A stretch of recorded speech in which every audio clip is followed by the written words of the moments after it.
everyone, my name is Dian, and now through my presentation I will introduce to you a Korean drama titled Twinkling Watermelon, where it involves an intercultural communication by communicating using sign language, and as we know, communication goes beyond words.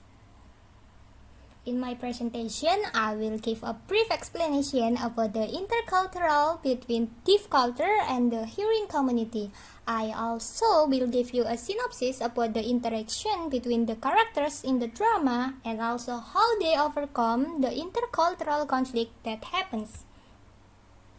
Of course, I will give you the meaning of what I said before, that communication goes beyond words. Yes, one of the plots in this drama is about communicating through music as a universal language that is also involved between the characters. And without any further ado, let's start. Intercultural communication refers to the process of exchanging information between people from different cultural backgrounds, and communication is not just about words, it goes beyond that and also by non-verbal elements like body language, so it creates sign language. The deaf community often communicate through facial expression or sign language to express themselves.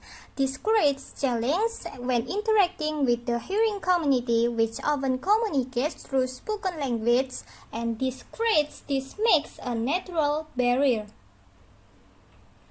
The lack of familiarity with sign language often leads to negative stereotypes, such as it is useless to communicate with someone like deaf people, someone might say that, and later on, this kind of comments create an intercultural conflict between the community. But in conflicts like that get resolved in this drama, that language barrier is not a boundary that forces someone to not be able to interact with each other. A boy named Ye-chan that is unfamiliar with sign language tries his best to learn this as he meets Chung Ah, a deaf girl.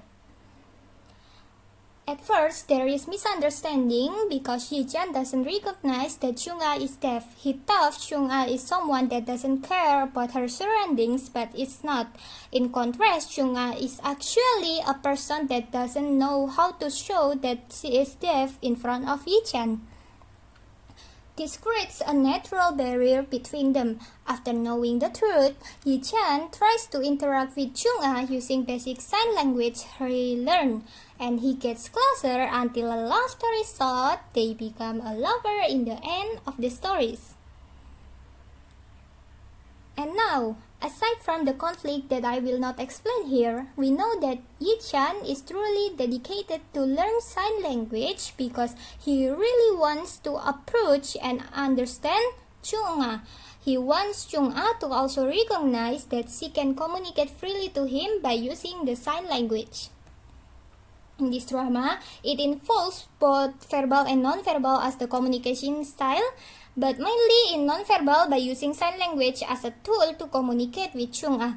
It is also show how another culture by using sign language has its own unique way to approach and express feelings with the others. And about the cultural identity, I personally think Ye-chan is actually not just using sign language to communicate, but is also indirectly shaping his own identity as someone who values and respects the diversity around him. And the interaction between Ye-chan and Chung Ah demonstrate that cultural identity lets us to understand, empathize, and bond with other human beings. By understanding each other's condition, it brings a good development of their relationship in the end. Not to forget about the music as the universal language. Ye-chan, who is also a member of a band, invites Chung Ah to his community as an illustrator. These scenes show that the cultural difference leads Ye-chan to understand about the mutual respect and break down the cultural barriers. And because of Ye-chan's influence, his friends also understand the diversity between them and Chung Ah, but they don't judge her for it. Instead, they manage to build a mutual respect as a friend to her, so there are no power dynamics. Instead, it becomes an equal friendship. As a member of a band, Yi-chan writes lyrics based on his journey as someone that meets the person that changed his perspective in life. He feels like Chung Ah gave him another point of view that deafness is not a barrier and everyone has a chance to experience their youth fully.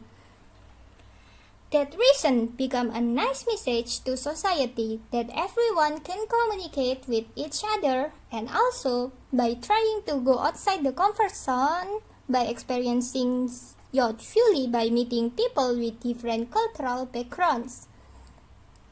And overall, Twinkling Watermelon is one of the well-written stories about high school students that experience their youth with so many stories, but also represent how intercultural communication is involved in their life.